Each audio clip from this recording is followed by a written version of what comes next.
بسم اللہ الرحمن الرحیم. السلام علیکم ناظرین. Welcome to ABC of Karbala, جہاں ہمیں ملا ہے موقع کربلا کو اور بہتر سمجھنے کا. میں زہرا پوناوالا، میرے ساتھ میر حسن مرزا اور مرضیہ. ہم آج کربلا کو اور بہتر طریقے سے سمجھیں گے ذاکرہ تفسیر آپا اور ازمی آپا سے. بالکل ناظرین، السلام علیکم.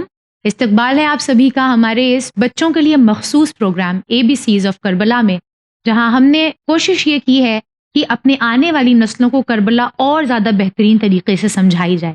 جہاں ہماری مجلسیں الحمدللہ یہ کام بہت ہی بخوبی کرتی ہیں، لیکن پھر بھی ایک کوشش یہ ہے کہ بچوں کو سوالات کرنے کا بھی موقع دیا جائے، اور اسی مقصد کے ساتھ یہ پروگرام لے کر حاضر ہیں خواہر ازمی زہرا رضوی اور خواہر تفسیر فاطمہ رضوی ہمارا ساتھ دے رہی ہیں. آئیے ان کا استقبال کرتے ہیں.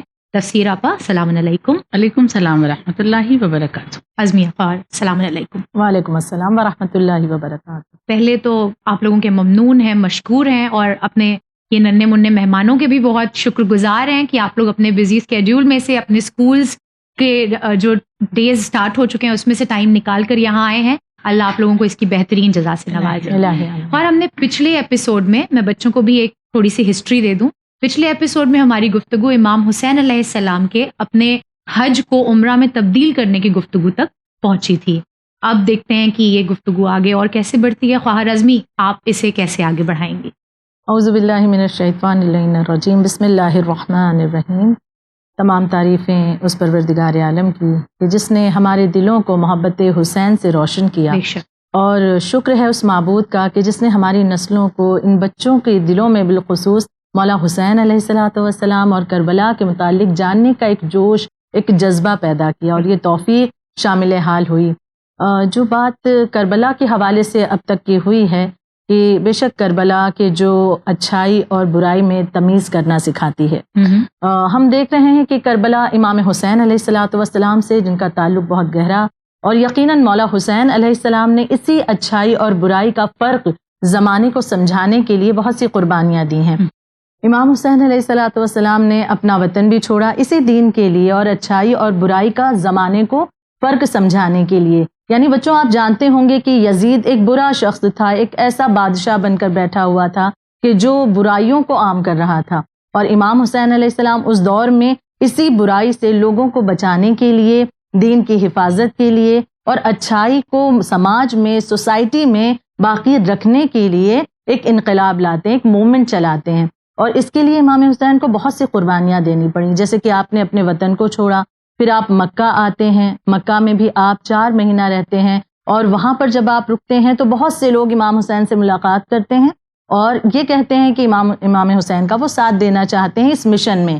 اور جب مکہ میں امام ہیں تو مکہ سے بہت دور، تقریباً 1800 کلومیٹر دور، عراق میں کوفہ میں لوگوں کو جب پتہ چلتا ہے کہ امام حسین مکہ میں ہیں تو ان لوگوں نے امام کو لیٹر لکھے.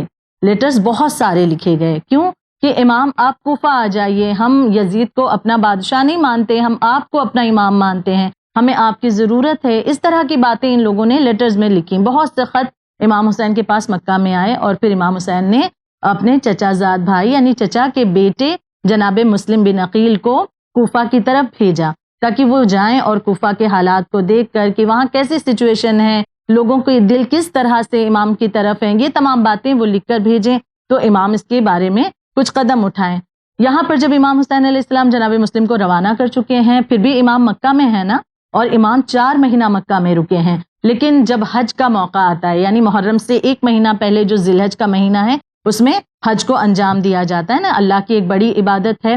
تو لہٰذا اب اس وقت میں اگر ہم دیکھیں تو آپ یہ سوچیں بچوں کہ امام حسین علیہ السلام جو دین کو بچانے، اچھائی کو پھیلانے، برائی کو روکنے کے لیے چلے ہیں، انہیں حج تک نہیں کرنے دیا گیا اور لوگ ان پر اٹیک کرنا چاہتے ہیں. امام نے اسی کعبے کی عزت کو بچانے کے لیے، کیونکہ وہاں پر کسی کا خون بہانا جائز نہیں ہے، تو امام نے اپنے حج کے بدلے میں عمرہ کی عبادت کو انجام دیا اور پھر امام مکہ کو چھوڑ کر چلتے ہیں.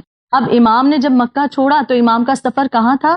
امام کوفہ کی طرف جا رہے تھے. کیوں؟ کیونکہ کوفہ کے لوگوں نے یہ یقین دلایا تھا نا، لیٹر لکھا تھا اور کہا تھا امام ہمیں آپ کی ضرورت ہے، آپ ہمارے پاس آ جائیں. تو اب امام نے مکہ چھوڑا، آپ کا سفر عراق کی طرف یعنی کوفہ کے اس شہر کی طرف تھا.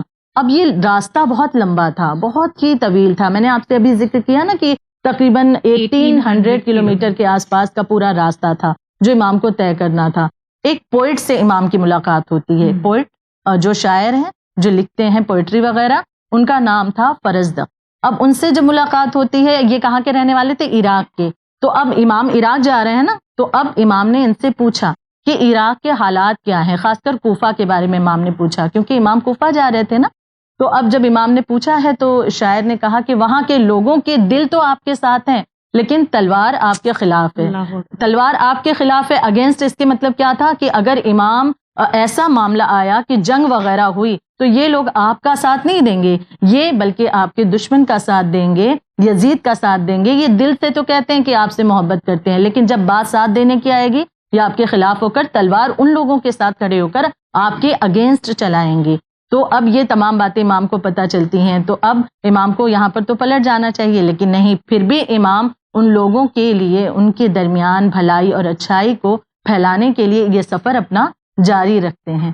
اور اس سفر میں پھر بہت سے لوگوں سے امام کی ملاقات ہوئی, جیسے میں نے فرزدق کا آپ کے سامنے ذکر کیا. پھر امام آگے جب بڑھتے ہیں تو قیس بن مسہر, انہیں بھی ایک مقام پر ملاقات امام کی ہوئی, اور امام نے انہیں ایک لیٹر دیا اور کہا کہ یہ کوفہ لے جاؤ اور کوفہ کے لوگوں سے بتانا تم نے مجھے بلایا تھا نا, تو اب میں تم سے ملنے کے لیے آ رہا ہوں, تم تک پہنچ رہا ہوں کیونکہ تم نے مجھے بلایا تھا.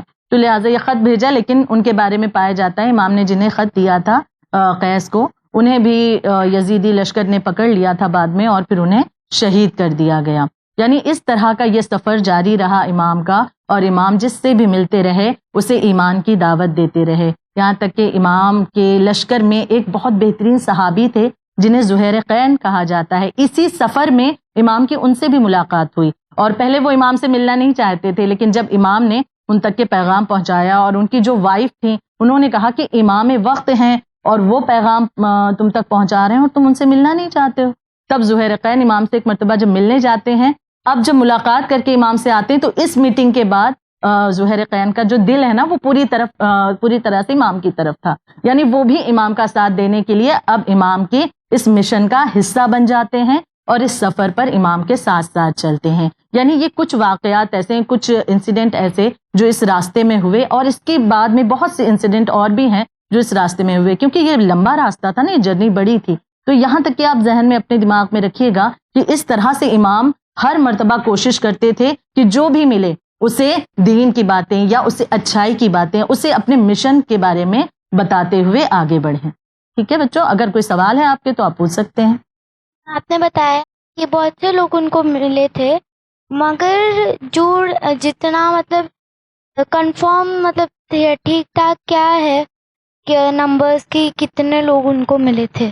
نمبرز کے حساب سے تھوڑا سا فرق پایا جاتا ہے, لیکن بہت سے لوگوں کے نام جیسے کہ کچھ کے میں نے بیان کیے ہیں. ابھی یہ جرنی آدھی ہی میں نے بیان کی ہے آپ کے سامنے, اور اس سے زیادہ جو ہے تفصیلاً اور بھی تفسیر آپا بھی آپ کو بیان کریں گی. تو نمبر کے اعتبار سے دیکھیں تو وہ بتانا ذرا سا مشکل ہے, لیکن آپ یہ سمجھیے کہ بہت سارے لوگوں سے ملاقات ہوئی تھی امام کی, جنہیں امام نے ایمان کی دعوت دی تھی اور اپنے اس مشن کے بارے میں بتایا تھا. اور بہت سے ایسے لوگوں سے بھی ملاقات ہوئی تھی کہ جنہوں نے امام کو روکا کہ آپ کوفہ نہ جائیں, وہاں کے لوگ آپ کے اگینسٹ ہو جائیں گے, یا ابھی بھی ان لوگوں کا دل کشمکش میں ہے, یعنی وہ لوگ 50-50 سوچ رہے ہیں کہ امام کی طرف جائیں کہ یزید کی بات مانیں, تو آپ جب پہنچیں گے تو پھر وہ لوگ آپ کا ساتھ نہیں دیں گے. ایسے لوگ بھی تھے. یعنی نمبر کے اعتبار سے دیکھا جائے تو وہ ذرا فرق پایا جاتا ہے, کیونکہ یہ جو کربلا کی داستان جب ہم تک پہنچی ہے تو جو بھی اسے بتانے والے پہنچانے والے ہیں بہت ہی پریشانی, بہت ہی زحمتوں سے انہوں نے یہ چیزیں ہم تک پہنچائیں.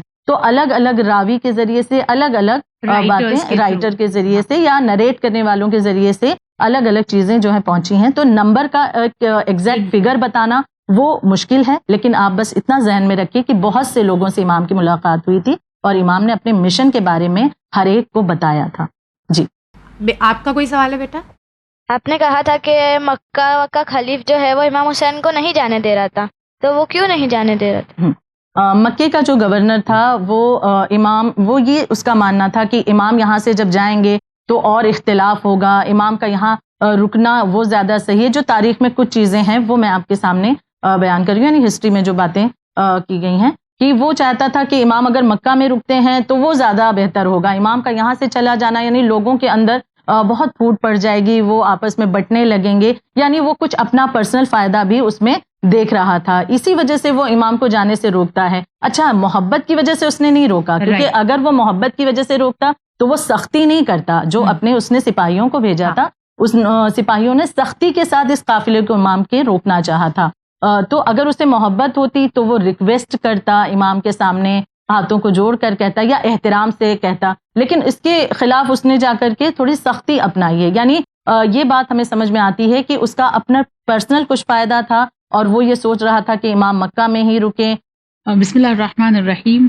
سب سے پہلے بچی نے جو سوال کیا تھا نمبر کے اعتبار سے، میں آپ تمام بچوں سے اور جتنے بھی بچے دیکھ رہے ہیں ان تمام لوگوں سے ایک بات کہنا چاہوں گی کہ کبھی بھی بات نمبر پہ نہیں کریں۔ بہت اچھا، بہت اچھا۔ اس بات پر بحث نہیں کریں کہ نمبر کتنے تھے، لوگ کتنے تھے، اس پہ ہم کو اس سے کوئی فائدہ حاصل ہونے والا نہیں ہے۔ ہمیں فوکس اس چیز پر رکھنا چاہیے کہ وہ جتنے بھی تھے، 1 تھے، 10 تھے، 30 تھے، 10,000 تھے، کیا انہوں نے، کتنا امپورٹنٹ تھا، وہ کر کیا رہے تھے، ان کا کیریکٹر کیا تھا، انہوں نے امام سے کیسی محبت اور کیسی وفا نبھائی ہے یا کیسی بے وفائی امام کے ساتھ کی ہے، اور ان سے ہم کو کیا سیکھنا ہے۔ ٹھیک ہے، بالکل تو ہمیشہ ہمارا فوکس اس چیز پر ہونا چاہیے کہ وہ جو بھی تھے وہ کیسے تھے اور ان سے ہم نے کیا سیکھا۔ ایک بات ٹھیک ہے، تو نمبر پر ہم کو کبھی بھی فوکس نہیں کرنا چاہیے۔ کربلا کی سٹوری ہمیں بار بار کیوں بتایا جاتا ہے؟ یعنی ہر سال یہ جو بیان کیا جاتا ہے، شاید یہ پوچھنا چاہ رہے ہیں۔ کربلا کا واقعہ جیسے کہ بچوں آپ نے سنا کہ وہ سچائی اور برائی، اچھائی اور برائی کے بیچ میں ایک جنگ تھی، اور جس میں مولا حسین نے اپنی قربانیوں کے ذریعے سے ایک بہت بڑی جیت حاصل کی تھی۔ تو ہر دور میں آپ نے دیکھا ہے کہ کوئی بھی دور ہو، اچھائی بھی ہوتی ہے، برائی بھی ہوتی ہے، ٹھیک ہے۔ اس دور میں بھی ہم زندگی جو گزار رہے ہیں، ہم دیکھتے ہیں نا، ہر روز سنتے ہیں کہ فلاں جگہ اتنے برے کام ہو رہے ہیں، فلاں جگہ اس طرح سے ظلم ہو رہا ہے، اور پھر اس کے بعد بہت سے لوگ ایسے ہیں کہ جو مایوس ہوتے ہیں کہ ظلم اتنا بڑھ رہا ہے۔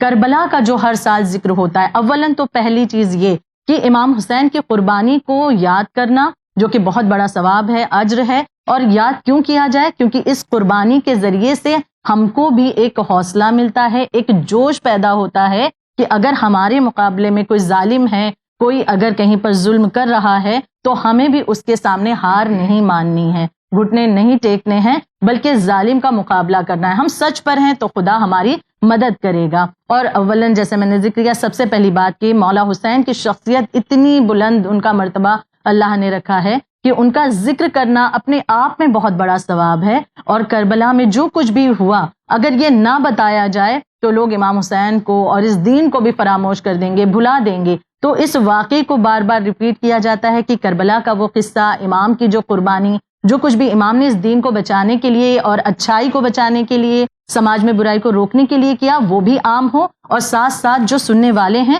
انہیں بھی ایک ہمت ملے، ایک حوصلہ ملے، تاکہ ایسے اگر حالات ان کے سامنے ہوتے ہیں تو وہ ان کا ڈٹ کر سامنا بھی کر سکتے ہیں۔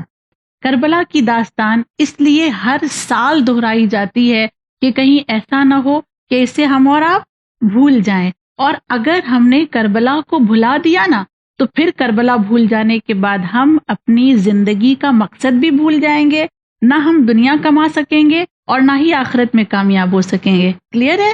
بہت اچھا۔ آپ کا کوئی سوال ہے میر حسن؟ امام نے جناب مسلم کو کیوں بھیجا اور کسی کو کیوں نہیں بھیجا؟ بچہ شاید یہ پوچھنا چاہ رہا ہے کہ جناب مسلم کو ہی کوفہ بھیجنے کے لیے امام نے کیوں چنا، اور یہ سوال ہمارے بھی ذہنوں میں آتا ہے کہ آپ کے پاس حضرت عباس علیہ السلام تھے، آپ کے پاس ایسے جری، اور یقیناً جناب مسلم بھی اپنے آپ میں جری تھے، لیکن یہ جو انتخاب کیا گیا، یہ خصوصاً انہیں کیوں سلیکٹ کیا گیا، انہیں کیوں چوز کیا گیا؟ یہ آپ کو یہ پتہ ہے کہ جناب مسلم کا امام حسین کے ساتھ کیا رشتہ تھا، کیا ریلیشن تھا دونوں میں؟ آپ کو پتہ ہے؟ نہیں پتہ ہے؟ جناب مسلم اور امام حسین دونوں آپس میں کزن تھے، ٹھیک ہے؟ کزن سمجھتا ہے نا آپ کو؟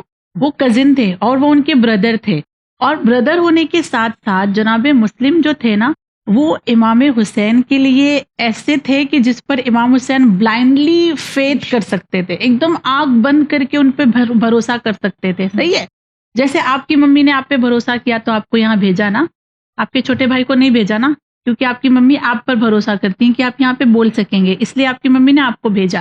اسی لیے امام حسین نے جناب مسلم کو چنا، کیونکہ جناب حسین جانتے تھے کہ اگر میرا کام کوئی بھی لویلٹی کے ساتھ کوفے میں جا کے کر سکتا ہے تو وہ کون ہے؟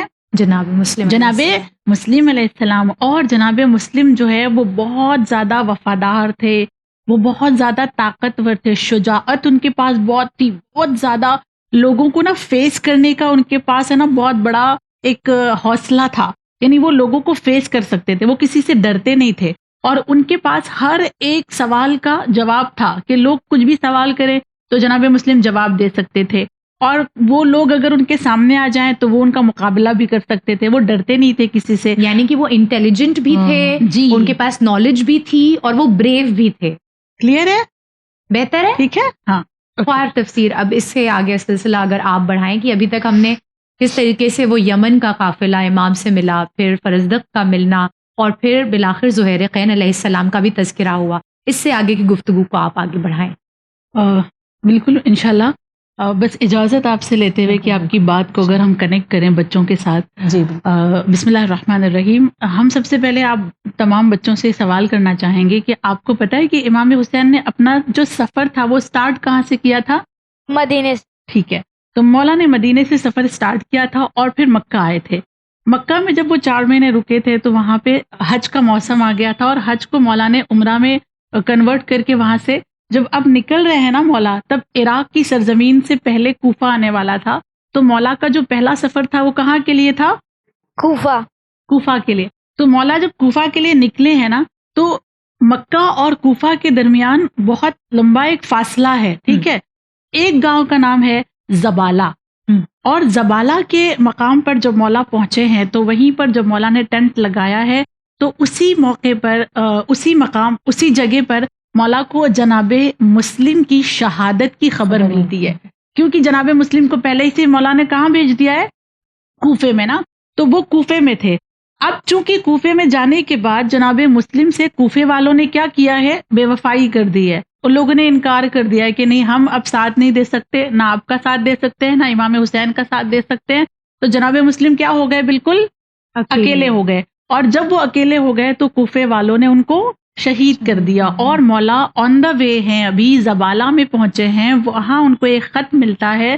اس خط میں ان کی شہادت کی خبر لکھی ہوئی ہوتی ہے، اور وہیں پر مولا بہت زیادہ روتے ہیں، گریا کرتے ہیں، کیونکہ ان کا ایک وفادار شہید دنیا سے گیا ہے نا، ایک وفادار ساتھی، ایک وفادار بھائی. اور ظاہر سی بات ہے جب ایک وفادار دنیا سے چلا جائے ہے نا تو انسان کتنا گریا کرے گا، کتنا روئے گا. اور سب سے زیادہ مولا اس بات پہ رو رہے تھے کہ کوفے والے دیکھیں وفاداری کہہ رہے تھے کہ ہم وفاداری کریں گے اور بے وفائی کر دی. اب بے وفائی پہ بھی مولا اور زیادہ گریا کر رہے تھے. ٹھیک ہے، یہاں تک بات کلیئر ہے. وہاں پہ ساری باتیں ہوئی، مولا رکے تھوڑی دیر اسٹے کرتے ہیں مولا وہاں پر، اور پھر وہاں سے اور آگے نکلتے ہیں. شراف کے موقع پر مولا نے دیکھا کہ ایک بہت بڑا سا لشکر جو ہے آتا ہوا امام کی جانب دکھائی دے رہا ہے. مولا ایک مرتبہ اس لشکر کی جانب دیکھتے ہیں تو سوچتے ہیں کہ یہ کس کا لشکر ہوگا. لشکر یعنی کہ ایک آرمی، بڑی سی آرمی، ایک پوری فوج تھی پوری. ٹھیک ہے، وہ پوری فوج آ رہی تھی. اور جیسے ہی فوج نزدیک آئی ہے تو مولا نے دیکھا کہ وہ فوج کسی اور کی نہیں ہے، وہ جناب حر کی ہے. آپ نے جناب حر کا نام سنا ہے؟ جناب حر کا نام سنا ہے؟ آپ جانتے ہیں جناب حر کو؟ ہاں، ہم ابھی آپ کو بتاتے ہیں. ٹھیک ہے. تو جناب حر کا وہ لشکر تھا. جناب حر 1000 سپاہی کو لے کر آئے تھے. جناب حر کو یہ ابن زیاد جو کوفے کا گورنر تھا اس کی طرف سے آرڈر ملا تھا کہ امام حسین جہاں کہیں بھی ہیں ان کو وہیں پر روک دو، اس سے آگے ان کو جانے نہیں دینا. کیونکہ اگر وہ آگے چلتے گئے تو ویسے ہی لوگ ملتے جائیں گے اور لوگ ان کے ساتھی بنتے چلے جائیں گے، اور پھر مولا جو ہے وہ لوگوں کو ہمارے اگینسٹ کر دیں گے. اس لیے ان کو وہیں پر رکا دو. لیکن وہاں پر جناب حر کے ساتھ امام حسین کی بات چیت ہوتی ہے. پہلے ظہر کا وقت ہوتا ہے، امام حسین نماز پڑھتے ہیں، اس کے بعد ایک سپیچ دیتے ہیں. عصر کا وقت ہوتا ہے، امام حسین نماز پڑھتے ہیں، سپیچ دیتے ہیں. اور یہ جو نماز ہو رہی تھی جناب حر نے امام حسین کے ساتھ پڑھی تھی، اور یہی وہ جگہ تھی جہاں پر جناب حر نے جب امام حسین کے گھوڑے کو پکڑا تھا تو اس موقع پر امام حسین نے جناب حر سے ایک سینٹینس بولا تھا جو آپ لوگوں کو ہمیشہ یاد رکھنا ہے، ٹھیک ہے، کبھی آپ اس کو بھولنا نہیں، کیونکہ جناب حر اسی کی وجہ سے کنورٹ ہوئے تھے۔ جناب حر کو امام حسین نے یہ جملہ کہا تھا، یہ سینٹینس بولا تھا کہ حر تیری ماں تیرے ماتم میں بیٹھے، یعنی تمہاری ماں کو تمہارا غم ہو اور تمہاری ماں روئے، ٹھیک ہے، اس کا مطلب یہ ہوگا۔ جناب حر نے جواب دیا امام حسین کو کہ اگر آپ کی ماں فاطمہ نہ ہوتی تو میں نے بھی پلٹ کر یہ جواب دیا ہوتا کہ آپ کی ماں آپ کے ماتم میں بیٹھے، لیکن چونکہ آپ کی ماں فاطمہ ہے اس لیے میں یہ سینٹینس آپ کو نہیں بول سکتا۔ یہ ساری باتیں یہاں پر ہو رہی تھی اور یہی وہ موقع تھا جہاں امام حسین نے لشکر حر کا، حر کی پوری فوج کا اور جناب حر کا دل جیتا تھا۔ کیسے؟ وہ جتنا بھی پانی انہوں نے جمع کیا تھا وہ سارا کا سارا پانی امام حسین نے جناب حر کے گھوڑے کو، ان کے فوج والے کو، ان کے سپاہیوں کو، خود جناب حر کو پلایا تھا۔ اور صرف پلایا نہیں تھا، پتہ ہے امام حسین کیا بولتے تھے؟ امام حسین کا جو دل تھا وہ اتنا نرم، کوئی بھی یہ باتیں سنے نا امام حسین کا عاشق ہو جائے۔ امام اتنا زیادہ جانوروں کو بھی پیار کرتے تھے کہ جب وہ فوج آئی تھی نا جناب حر کی، تو امام نے سب سے پہلے اپنے ساتھیوں سے کہا تھا کہ یہ حر کے جو گھوڑے ہیں پہلے ان کو پانی پلاؤ، اور صرف پانی نہیں پلانا بلکہ ان کے اوپر پانی چھڑکنا، کیونکہ یہ بیچارے گرمی سے آ رہے ہیں۔ تو جانوروں کے اوپر پانی چھڑکا گیا تھا اور جانوروں کو پانی پلایا گیا تھا۔ حر کے لشکر میں سے ایک انسان یہ کہتا ہے کہ میں بہت پیچھے بیٹھا ہوا تھا اور مجھے پانی ملنے میں بڑی دیری ہو گئی تھی، میں ویٹ کر رہا تھا کہ مجھے کوئی پانی پلائے، امام حسین کا کوئی ساتھی نہ، لیکن جب میں نے دیکھا کہ اتنی دیری ہو رہی ہے تو میں یہ دیکھ رہا تھا کہ خود امام حسین اپنے جگہ سے اٹھ کر مشکیزہ اٹھا کر میرے پاس آئے اور آ کر امام حسین نے اپنے ہاتھ سے مجھے پانی پلایا۔ میں گرمی کی وجہ سے اور پیاس کی وجہ سے کانپ رہا تھا، میرا ہاتھ مشکیزے کو پکڑ نہیں پا رہا تھا، تو امام نے اپنے ایک ہاتھ سے میرا ہاتھ پکڑا، دوسرے ہاتھ سے مشکیزہ پکڑا اور مشکیزے سے مجھے امام نے پانی پلایا۔ یہ امام کا وہ کردار تھا جو ہمیں اور آپ کو یہ بتاتا ہے کہ سامنے کتنے بھی اگینسٹ پارٹی کھڑی ہو، کتنے بھی بڑے دشمن کھڑے ہوں، مگر ہم کو ہمارا جو فرض ہے وہ انجام دینا ہے۔ دشمن بھی اگر پیاسا ہے تو امام حسین ہم کو کیا بتا رہے ہیں؟ پانی تم کو پلانا ہے۔ دشمنوں کو بھی بھوکا اور پیاسا امام حسین نے برداشت نہیں کیا ہے۔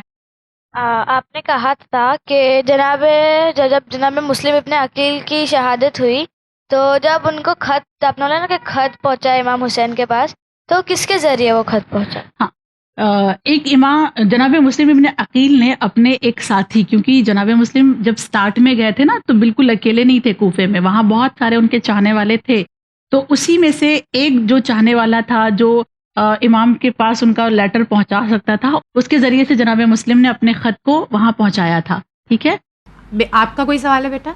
مس، مولا حسین کو جب پتا تھا کہ وہ مارے جائیں گے اور ان کو پانی نہیں دیا جائے گا، تو انہوں نے خود کے لیے پانی کیوں نہیں رکھا، خود کیوں نہیں پیے اور دوسروں کو کیوں پلایا؟ شاید یہ کہنا چاہ رہی ہے کہ وہ پانی اپنے لیے سیو کیوں نہیں کیا جو جناب حر کے لشکر کو پلایا گیا۔ اس کا جواب بہت ہی آسان ہے بیٹا کہ امام حسین علیہ السلام کے لیے انسانیت سب سے بڑی تھی۔